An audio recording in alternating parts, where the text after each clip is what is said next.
Hello guys and welcome to a new video of the Football Talk. So for today's topic we've got FPL GameWeek12 Buy, Keep or Sell. Now guys, if you're liking the content I'm providing on this channel, please give this video a thumbs up, subscribe to the channel and comment your thoughts below. This will help the channel grow, and without further ado, let's get into this. So guys, here are the players you should buy for the next couple of game weeks. First on my list is Kevin De Bruyne. KDB has been vital for the City team. In the last week, he scored 14 points, a goal, an assist, 3 shots on target and 6 shots inside the opposition's area. He's been a really amazing player for City, and he started really bad at the beginning of the season, but now he's getting better and better and getting into this run of games and getting some points. Next up, he's got Man United. Well, Man United, sometimes they play well, sometimes they don't. But I think KDB will be involved somehow in this game. And if not, you should go buy this player because he's being consistent now and he's getting amazing returns. Second player on my list is Mohamed Salla. He's back, playing amazingly well actually in the game against Wolves. He also got 14 points, scored a goal, an assist, 2 shots on target, and just got 1 shot inside the box. However, next up he's got Fulham. Fulham is a weak side and they conceded a lot of goals. They conceded a lot against City. 2 goals, however, they should have conceded more. And I think that Salah in this game, with the Liverpool squad getting back into form, I think they can do really, really well in the next game. And finally, we've got Wilfried Zaha. He came back for Crystal Palace, got 18 points, 2 goals, 1 assist, 2 shots on target, and 6 shots inside the box. This is an amazing stat because a player getting 6 shots inside the opposition's area's box is amazing. Zaha has Spurs next, who are one of the best teams this season. However, I know that the run that Crystal Palace had, the amazing run, is now ending. But Zaha has proved to be maybe an essential asset for the weeks to come. For his price range, I think he could be a good option going forward. And now we move to the players I recommend you to keep if you have them for the coming game weeks. These players keep on showing up in this keep section week in and week out. Why? First, I've got Son. Everybody said Spurs had difficult fixtures, but Son proved everybody wrong. Everybody who transferred Son out, lost some points. He did well in every single game. Against Arsenal, he got 13 points, 1 goal, 1 assist, with only 1 shot on target. He was a bit lucky, but Spurs is a great side and they're proving to be ruthless this season. Next up, Crystal Palace. Crystal Palace sometimes concede 3-4 goals and sometimes they play well, but I think that Spurs can find the gaps and score some goals, and I'm sure that Son is going to be involved somehow. Next, Jamie Vardy. For the last 2 weeks, Jamie Vardy got returned in the last 2 minutes of the game. This is just insane. He was my captain 2 weeks ago, last week. And this week, I kept him in my team against Sheffield and he got a goal at the end of the game. So against Sheffield, he got 8 points, scored a goal, no assist, 1 shot on target and 2 shots inside the box. Leicester haven't been convincing this season.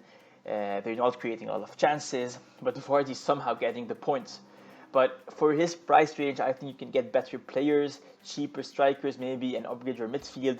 But I think that for the time being, he might keep him. If you don't want to remove him, keep him. Maybe he'll get something. But I don't qualify him as a buy player because Leicester aren't proving well this season. But keep him if you have him, and I don't know, maybe he's going to get points. Next up is Brighton. Brighton, solid defense, but I think that Leicester might get something and Vardy is going to be involved somehow also.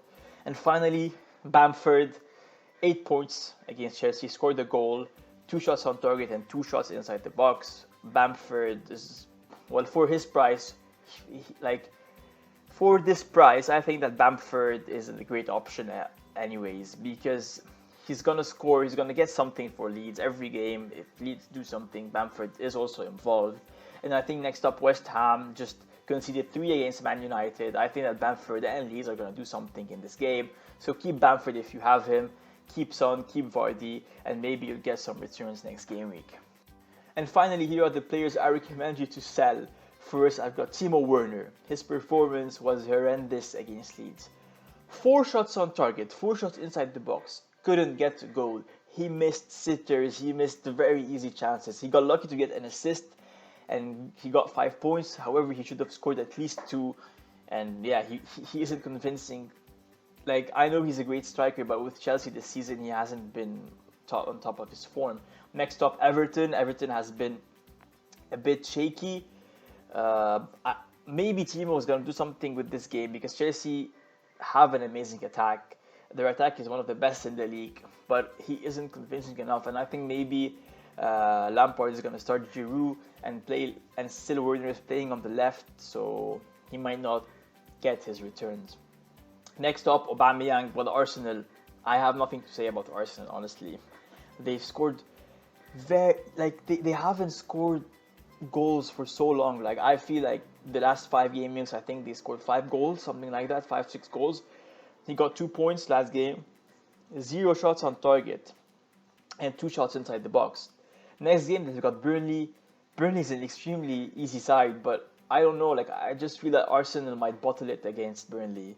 But Oba is too expensive and isn't providing returns, so why have him? And finally, GW12. I know Jota has been good. He got 1 point. He came as a sub against Wolves. He didn't play a lot. However, he didn't start. And I'm scared about something if Jota didn't start, so he hasn't got his place nailed on.